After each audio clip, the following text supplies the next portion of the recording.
Assalamualaikum warahmatullahi wabarakatuh. Bismillahirrahmanirrahim. Rabbi shrah li sadri wa yassir li amri wahlul 'uqdatam min lisani yafqahu qawli.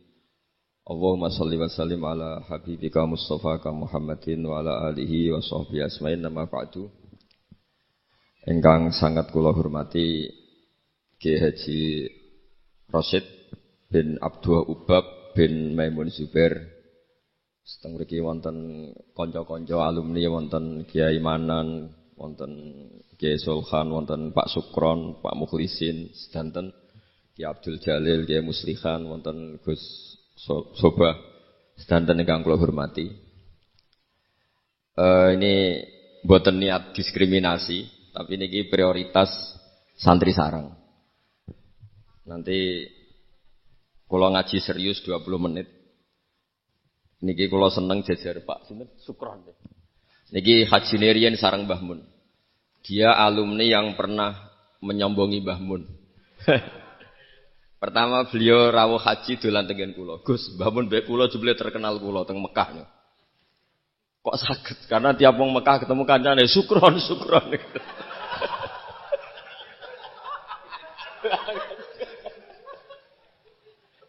Dan itu beliau matur ke Mbah Mun. Mbah, kalau teng mriki terkenal, Mbah. Kok iso kron? Tiang-tiang mulai Sukron. Ini alumni yang luar biasa niki.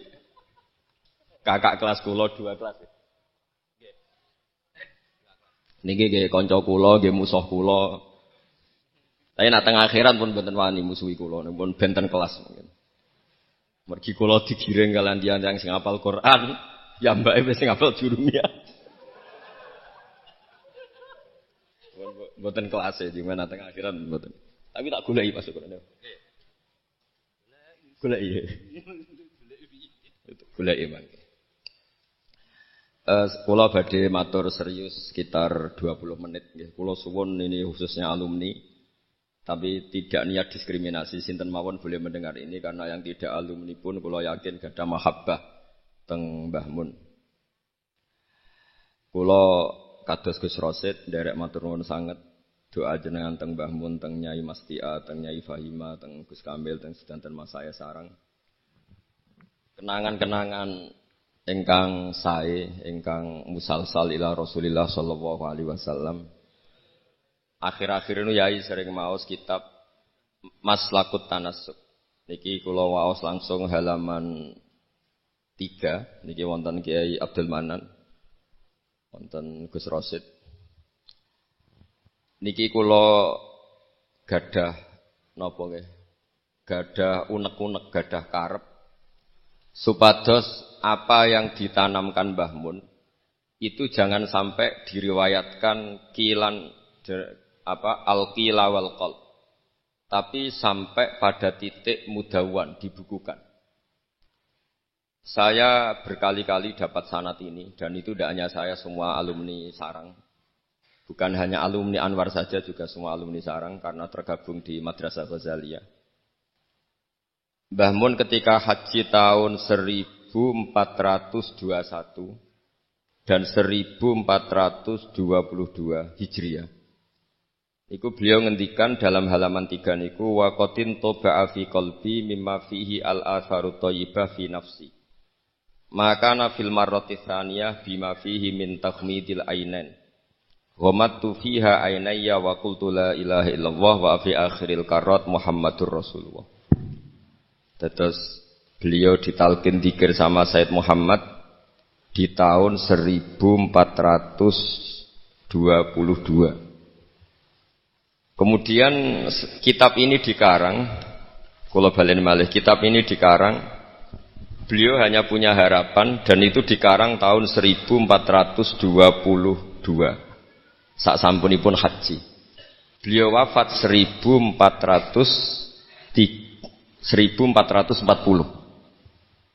Dados terpaut pinten tahun niku? 8 tahun nggih. Pinten 18 ya? 18 tahun. Niki kula waos nggih, betapa yang diinginkan beliau itu kesampaian. Dari tahun pinten 1422 21 ya sama 22 terus beliau wafat 1440 terpaut pinten 18 ya 18 tahun. Beliau ngendikan kula maknani nggih. Niki yang sakral 20 menit. Asal Maulal Karim teng halaman 17. Saya tadi hanya sengaja bawa 7 itu angka kesayangan Mbah Mun juga karena ngikuti Quran dan hadis selalu pakai simbol angka 7. Asal Maulal Karim. Asa menawa-menawa sapa al Maulal Karim, Allah zat sing lomo iku ayasma'a. Menawa-menawa ayasma'a yen to ngumpulna sapa Allah taala, ing yen to ngumpulna sapa Allah taala nafsi ma'a hamalatil ilm. Di saya ngarang ini semoga Allah mengumpulkan saya kata Mbah Mun ma'a hamalatil ilmi sertane wong-wong sing gawa ilmu min ulama'i hadhil ummah. Saking ulama'i hadhil ummah. Wa bil akhasilan kelan khusus ulama ahlil bait utawa ulama ahlil baiti ayat ma'a nafsi ma'a ulama ahlil bait. Jadi keinginan beliau saya ngikuti talqin ini, saya mengarang sanad ini, saya mengijazahkan sanad ini. Jadi memang beliau menulis itu 3 kali, mengabadikan, mengijazahkan talqinu dzikri, kemudian berharap itu manfaat. Dan keinginan beliau, saya ingin kumpul ulama hadhil ummah wabil akhas ulama ahlil bait, yaitu ulama-ulama ahli bait Rasulullah sallallahu alaihi wasallam alladzina rupane wong akeh khassa kang nertemtokno hum alladzina sapa Allah wa taala bi khassa isa kelan pira-pira kekhususan layak alamu kang ora mirsani azamataha ing keutamaane khassa isa sapa illallah taala sapa Allah taala. Terus keinginan beliau 18 tahun yang lalu itu tercapai juga tidak sekedar maknawiyah saja tapi secara jusmaniyah. Kalau secara maknawiyah tentu Mbah Mun itu sangat dekat dengan ulama ahlil bait maupun yang tidak ahlil bait. Yaitu ngurmat santri, nasrul ilmi, tarbiyah dan seterusnya. Tapi Allah nuruti beliau tidak sekedar maknawiyah sampai secara apa? Jusmaniyah. Karena makam beliau itu di Ma'lah bukan sekedar Ma'lah, tapi benar-benar Ma'lah yang dekat Sayyidah Khadijah. Agak ke bawah ada Sayyid Muhammad, Sayyid Alawi, Sayyid Abbas. Agak bawahnya lagi Syekh Nawawi Banten. Terus agak samping ke kanan, kalau dari arah Masjid Haram itu di situ ada Dorih atau makamnya Syekhina Ki Haji Maimun Zubair. Jadi jam'unya itu jam'un rohaniyatan wa jam'un apa? Jusmaniyatan. Jadi ini ijazah ini berkali-kali dijazahkan Mbah Mun. Tapi mungkin sebagian alumni tidak baca. Nanti lo potongannya ini buatan moco. Dan ini kalau bantu, kalau yakin, hakul yakin dan suul yakin, Pak Sukron ini moco ada beniki. Dua ini kitab yang pergi kalau suka nih, Pak. Seniki mun innalillah wa inna ilaihi rajiun. Nang dindi ngaku muridé Mbah Mun ngarang opo bagus. Aku rong tuku jare.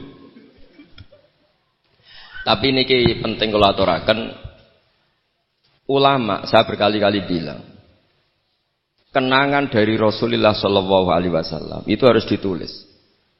Karena hanya dengan ditulis ilmu itu abadi.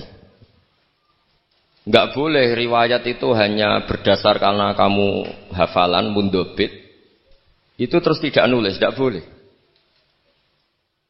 Kita itu punya pengalaman buruk dan itu eman betul. Gini ku fiqhul Les bin Sa'ad. Al-Les afqahu min Malik, dewi Imam Syafi'i. Al-Les afqahu min Malik. Illa anna ashabahu dayya'uhu, kata Imam Syafi'i. Lais itu orang paling alim, alimu Misra, faqihu Misra. Itu kalau debat sama Imam Malik itu berjilid-jilid. Tapi ashabu Malik itu lebih peduli terhadap pikiran-pikirannya Imam Malik. Sementara ashabul Les itu enggak. Sehingga enggak ada mazhabnya hilang. Jadi nasib ulama yang mazhabnya hilang itu Les bin Sa'ad. Kemudian Sufyan bin Uyainah, ini semua gurunya Imam Malik. Sufyan As-Tsauri juga gurunya Imam Malik, gurunya Imam Syafi'i. Nanti nasibnya Mbah Mun kalau tidak ada yang mentadwin, membukukan, akan seperti itu. Karena orang akan menafsirkan tidak dengan panduan guru-gurunya ila Rasulillah sallallahu alaihi wasallam. Saya masih ingat ketika ini betapa luar biasanya Mbah Mun tentang tafsir. Seperti yang kita katakan Gus Rosid tadi, Mbah Mun itu putra Mbah Zubair. Tapi ngaji sama orang ahli tafsir, ahli Quran, ini Said Alam. Sehingga Habib Salim Asy-Syatiri itu punya karangan ya tentang tafsir. Namanya An-Nafahat Al-Haramiyah atau Al-Fawaid Asy-Syatiriyah. Kalau gadah kitab sekitar 2 jilid. Mbah Mun itu dulu ngajar kita Faidul Khobir fi ulumil Quran, fi ulumit tafsir. Rian ngajar seminggu 2 kali di MGS. Ini Pak Sukron ya termasuk alumni MGS. Berarti pernah sekolah berapa kali Pak diulang Mbah Mun? Seminggu. Jeleng seminggu 2 kali. Khatam. Tak kok khatam gak boleh. Jujur itu baik. Jadi jujur itu baik. Nah, barokahnya mudawan. Saya beri contoh satu, betapa resikonya andekan ilmu itu tidak mudawan. Ya kayak Khawarid itu. Khawarid itu orang yang ibadahnya khusyuk, tapi itu kecelakaan bagi sejarah umat. Sampai Nabi ngendikan syarru hadil ummah al-khawarid syarrul khalqi wal khaliqah. Orang Khawarid itu buruk-buruknya makhluk ini Kak, sabda Rasulullah sallallahu alaihi wasallam. Karena orang Khawarid itu menganalisis nubuwah itu dengan pikirannya sendiri. Bukan dengan pikiran sing mudawan musalsal ila Rasulullah sallallahu alaihi wasallam. Saya beri contoh yang paling gampang. Ketika Nabi Fathu Mekah itu kan corong Jawa kudune kaul itu semangat tawaf. Tapi Nabi unik, semua sahabat itu tawafu mus'atan, semua tawaf secara jalan kaki. Padahal kayak apa kita diusir dari Mekah, kayak apa kita meninggalkan Mekah secara tidak terhormat. Mestinya Fathu Mekah yang diperjuangkan mati-matian itu menjadikan hal yang luar biasa. Dan kita punya kaidah al-ajur bi qadrit ta'ab, bahwa pahala itu sesuai tingkat kesulitan. Tapi Nabi itu unik, semua sahabat itu tawaf jalan, tapi Nabi itu tawaf rakiban. Nabi dengan santainya naik unta kemudian beliau tawaf. Itu andai kan tidak ditadwin, tidak dibukukan oleh ulama-ulama termasuk Imam Nawawi yang ngarang Majmu', maka orang Khawarid atau yang sejenisnya, enggak usah diterjemah garis keras atau garis apa nanti sensitif, pokoknya Khawarid dan sejenisnya. Dan itu di Mekah, jadi kamu jangan ngait-ngaitkan dengan Indonesia. Itu mesti menafsirkan kok enak Nabi lengas-lengas numpak unta sing liyane mlaku. Tapi barokahnya tafsiran ulama itu dibukukan. Nabi yang saat itu tawaf rakiban, ya, Nabi yang saat itu tawaf secara berkendara, itu afdolu mungkin bi alfi fadilatin sampai ila mala nihayatallah daripada yang tawaf masyian. Karena yang tawaf berjalan itu hanya melakukan satu kaidah bahwa al-ajri bi qadrit. Tapi itu punya resiko fikih jangka panjang. Andai kan Nabi ikut tawaf jalan, maka akan dianggap syarat sahnya tawaf harus berjalan. Dan itu kita kesulitan ketika kita setengah lumpuh, setengah sakit. Lalu kalau kita pakai kursi roda, pakai skuter, dalilnya apa?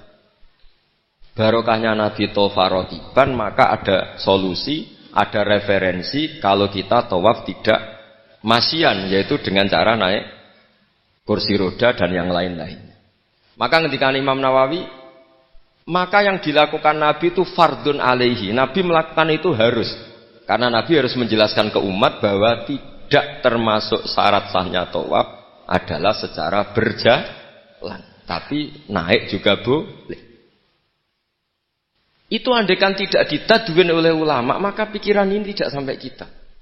Dan kita rodok-rodok Khawarid, kok enak Nabi. Padahal Nabi pas itu ya sehat. Nah sama. Ketika Mbah Mun ngersakno Gus Yasin jadi wakil gubernur, juga abahnya Gus Rosid ini Gus Subak kerso jadi DPR RI, Gus Kamil ya ketua DPR Rembang. Itu maka menjadi fikih bahwa ulama itu tidak harus berhadapan-hadapan dengan negara. Buktinya orang sekali Mbah Mun, putrane diminta, disuruh mengkhidmati negara. Sehingga harus menjadi tradisi besar bahwa ulama dan umarok tidak harus berbenturan. Bukan masalah menangkal. Coba kalau itu tidak ada rawinya. Paling golek gaji, paling golek duit. Lah itu kan ruwet. Itu tafsiran Khawarij.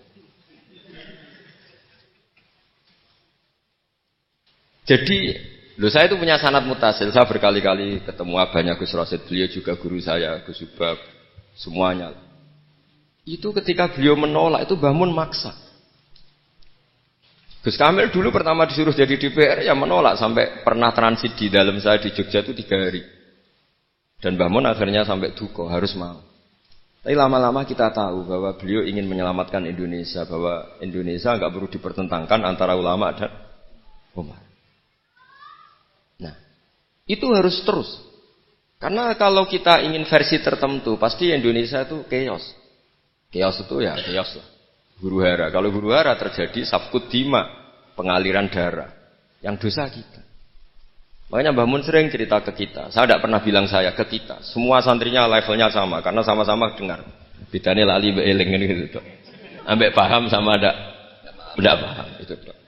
Sebetulnya saya ingin bilang saya, karena saya berkali-kali khossoni bidzalika syekhuna, tapi kita semua sama lah, sama-sama mutawatir sama.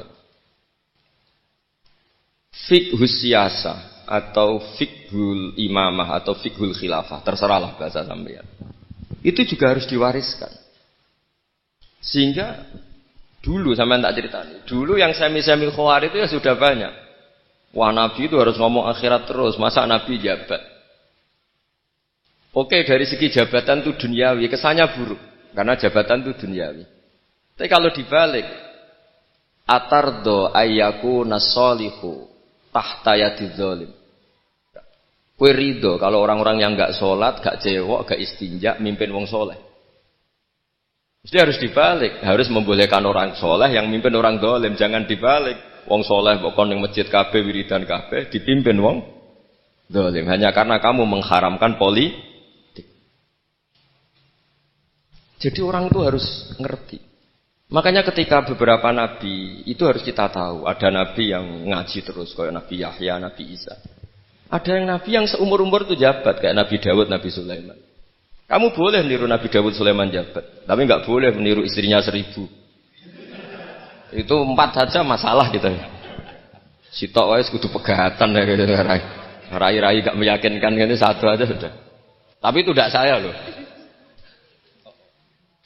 Jadi sampai Allah menurunkan ayat am yahsuduna nasa ala ma atahum wa hum min fadli faqad ataina ala Ibrahim alkitaba wal hikmata wa atainahum mulkan azim.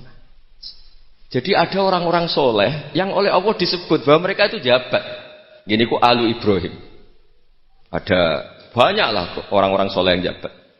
Mereka adalah orang-orang yang tak kasih kitab, tak kasih hikmah, tapi ya wa atainahum mulkan azim. Ketika Mbah Hasyim di putra Gus Wahid jabat, dulu Mbah Wahab Hasbuwah di anak Gus Wahib juga jabat. Mbah Mun punya putra Gus Bab, abahnya Gus Rosid dulu ya DPR RI, Gus Yasin wakil gubernur. Ini kita sebagai muridnya Mbah Mun bukan melihat urusan jabatan, urusan bahwa kita ikut berbakti sama negara.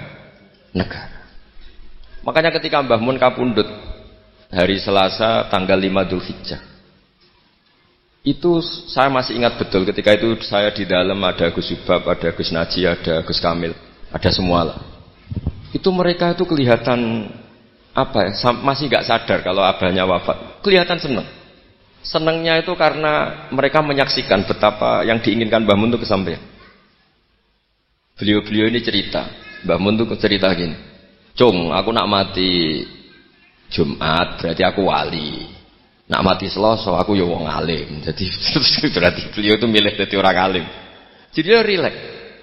Terus ada beberapa uang lah atau apalah. Kata beliau sama Gus Subab, bilang ke Gus Subab, bab jika aku nak teko balekno, nak ra teko bagi ning anak-anak. Jadi semua dipersiapkan. Sebegitu mudah beliau melihat kematian, melihat kabundut, melihat seringan itu.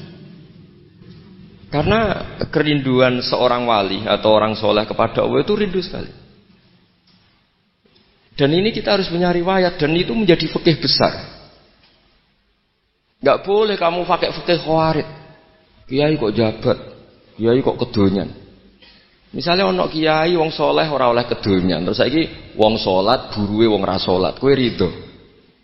Wong salat buruwe wong ora salat. Mergo sing salat mbok kon melarat. Dadi nak fikih aja fikih khawarit. Fikih sing bener maca majmu', nak ora iso maca jerone maca judule. Ya enak. Mungkin Pak Doni Pak Sukron nih. Karena dia di Mekah lebih terkenal ketimbang Mbah Mun katanya. Itu Mbah Mun sampai tertawa-tawa. Mbah, jebule jenengan mriki terkenal kula. Kok iso kron? Lah niku tiyang tunggal dalam ini Sukron.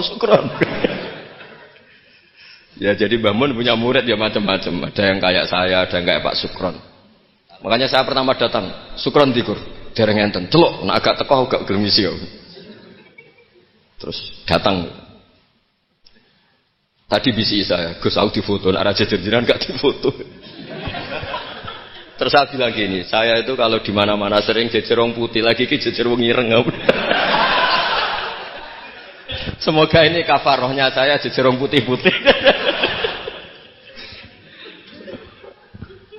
Jadi saya teruskan lagi ya. Harus selalu ada riwayat. Makanya saya alhamdulillah pernah diminta Gus Subab itu ya guru saya, beliau baca manhajnya fikihnya Mbah Mun di acara kesekian harinya Mbah Mun wafat. Karena saya masih ingat betul ketika di Medina saya sering digandeng Mbah Mun. Hak Sholahuddin Al-Ayyubi nganti pintere ngono iku jarene mergo murid Imam Ghazali.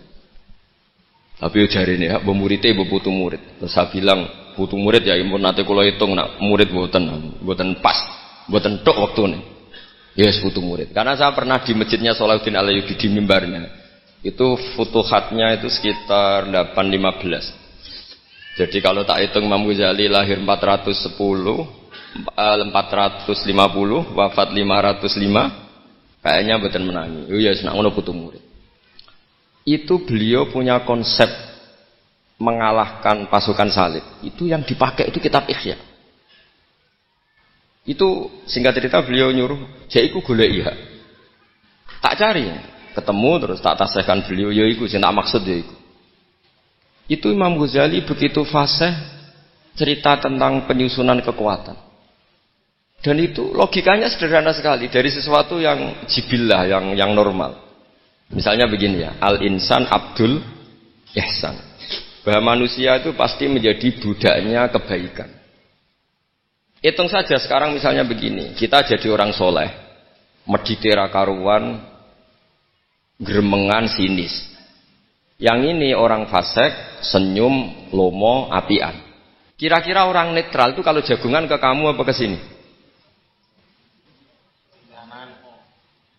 Yang lomo, yang nyaman kan? Sehingga orang boleh mengatakan ketika ngarang fikih, senyum itu sunat di karangan fikih. Tapi di aplikasi nyata tidak bisa. Bagaimana kalau ada orang netral, bisa soleh, bisa fasik, sing fasik senyum, sing soleh merengut, sehingga yamilu orang yang netral ini ke yang fasik.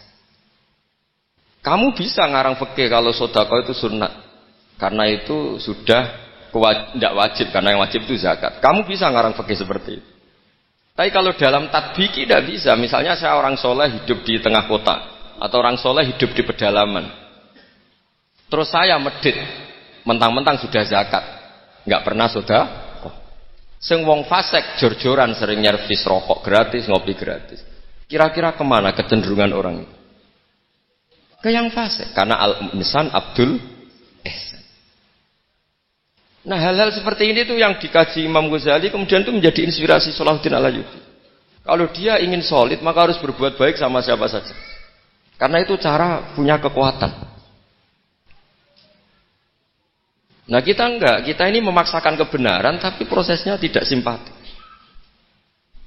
Makanya kata para mufassir, walaupun tafadzur ghalidal qalbi lan faddu min khaliq. Itu kata para mufassir, hada sayyidul khalqi wa hada ahabbul khalqi ila Allah. Ini Rasulullah, orang paling dicintai Allah. Itu saja sekali salah dalam perilaku sosial, itu bayangannya lan faddu min khaliq. Orang akan bubar.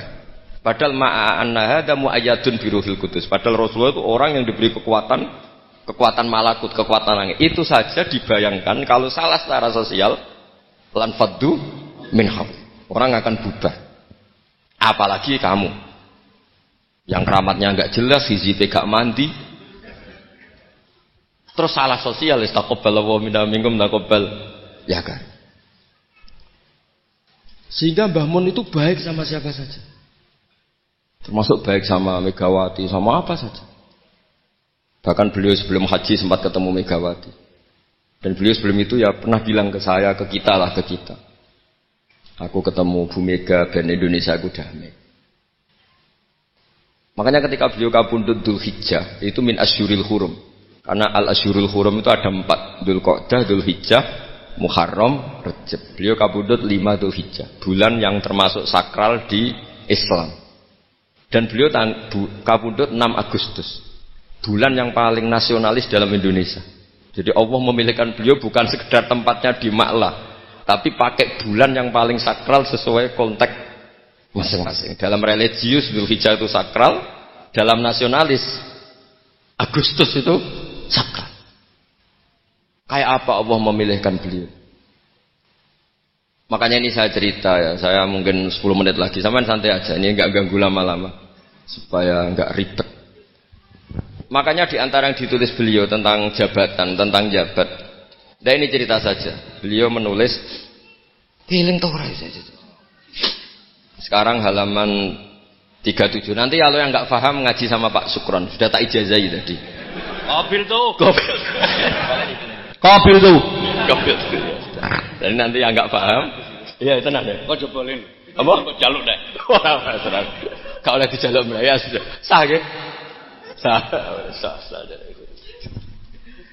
Ini kanca kula mulai teng sarang ngantos. Nate bodo-bodo tegen kula tanggal 3. Tanggal 3 Syawal. Niki Pak Sukron nih. Gus, kowe nek dadi kiai jogeman kaya aku. Tak pikir apa? Ceritanya gini Gus Rosid, dia itu kiai, mungkin kiai debutan. Dia dengan santainya cerita, man shoma Ramadan summa atba'ahu sittan min Syawal faka'annama shomat dara kullah. Jadi puasa Ramadan kemudian puasa 6 hari Syawal, maka seakan-akan puasa tahun. Singkat cerita ada orang lugu puasa tanggal 2 ini. 2 Syawal puasa. Sowan Pak Sukron pas kiai ini rokok. Terus kata orang lugu tadi, "Getun Pak aku anut jenengan." Jebule jenengan gak poso. Saya bilang, "Lah opo ke dalil ngono barang lha opo?" Dalil liyane ya kena ngono. Tapi itu kearifan, menurut saya dia cerita itu kearifan. Maka ini warning ya, siapapun yang ngiyai jangan dalil sesuatu sing ra iso ngakoni.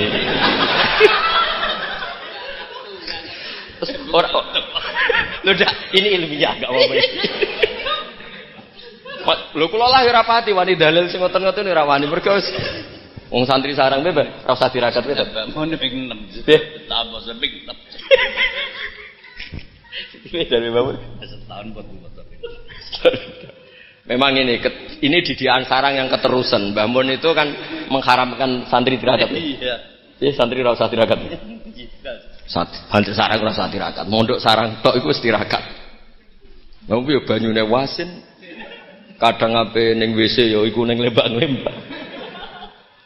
Wis banyu asin nggone sesekan ra di dhuweke wis suwara tenan sing ngono. Jadi ora usah tirakat itu wis istirahat. Jadi saya ulang lagi ya. Al-fiqhu, fikih itu harus mudawwan.